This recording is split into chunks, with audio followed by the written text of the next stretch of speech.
I told you I'd get to it. The $1,000 W221 S-Class review. Very high option car too. This was $77,000 used in 2013 with 2 owners and 30,000 miles. This thing is a 2010 S550 with the Zenio interior. Is this, I believe, the same exterior color as my S600. A little dirty right now, but again, I just got it. White interior with the black dash. It looks extremely nice. And of course, the car has the receipt package too, which I'll show you right now. Yeah, it's very dirty. Excuse the mess. Again, I just picked it up, but I don't know how long I'll keep cars for. I already have someone interested in buying this thing, a friend of mine. He bought a lot of Mercedes off me, as well as the little Buick back there, the Riata. But anyway, let's get into it. This is a 2010 S550. Picked this one up, the Boxster up, the Sequoia, and it's the Hybrid Tahoe, all from the same person. Very cheap cars.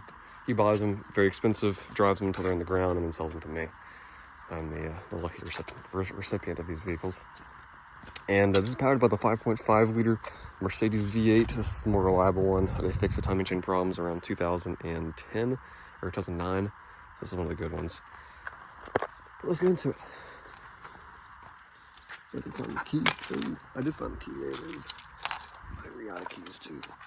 Let's see. We'll just put this in the car. As you can see, very nice interior. Only we did expect from an S-Class. And it's hot outside, so put on our cooled seats as well.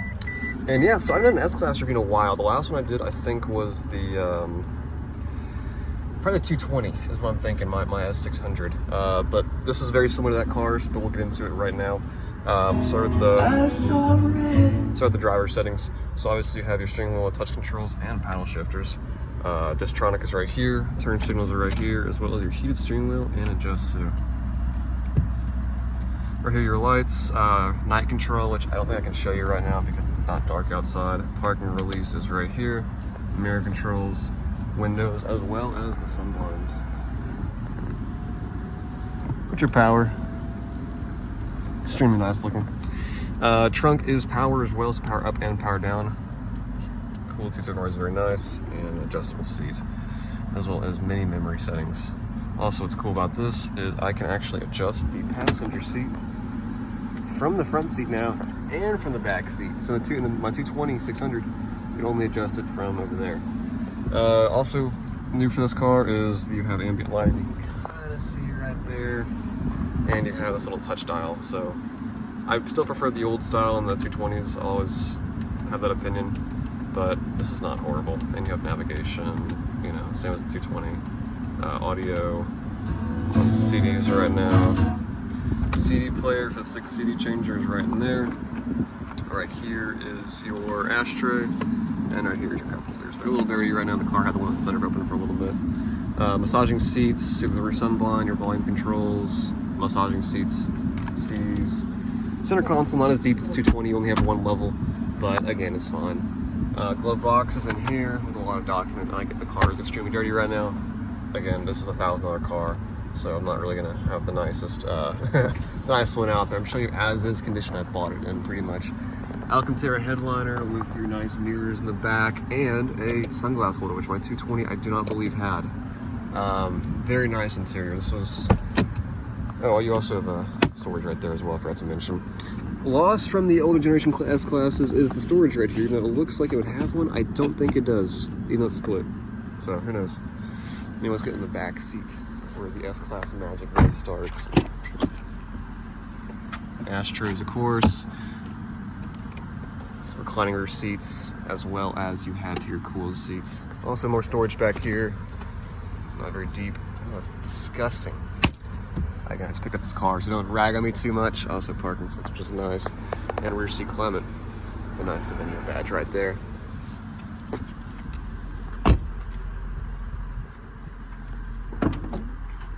See, power trunk, very deep, a lot of stuff in there. You can see this car sat forever by the amount of debris just lining right there.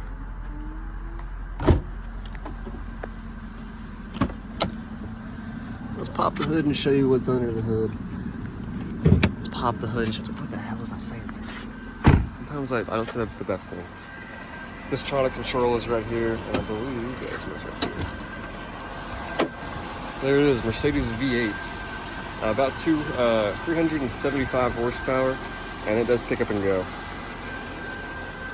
And this is the 7-speed automatic transmission. They're all right. I've heard problems with them, but nothing crazy.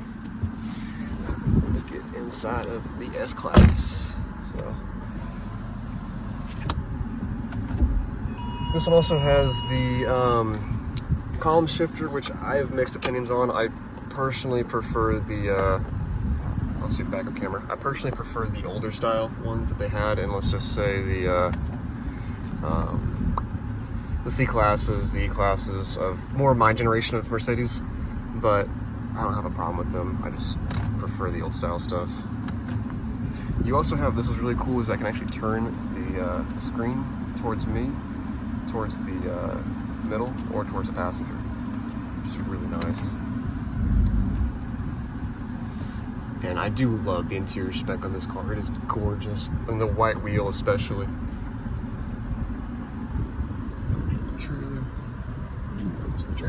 Alright, little dolly right here. My buddy was borrowing it last night. He didn't put it back in the best spot, but it is what it is.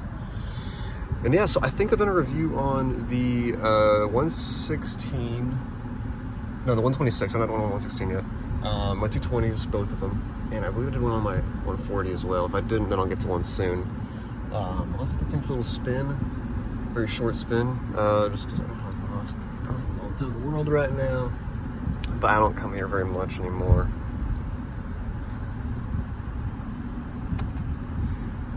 And for sitting for 2 years, it drives pretty nice. It has its problems, as most, 15-year-old 203,000 mile cars do, but it's not in the worst shape. And it still has that good up and go. So what do you expect from a V8 Mercedes?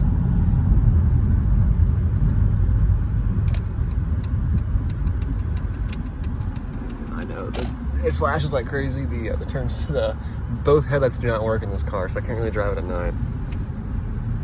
But no, it's a very nice car.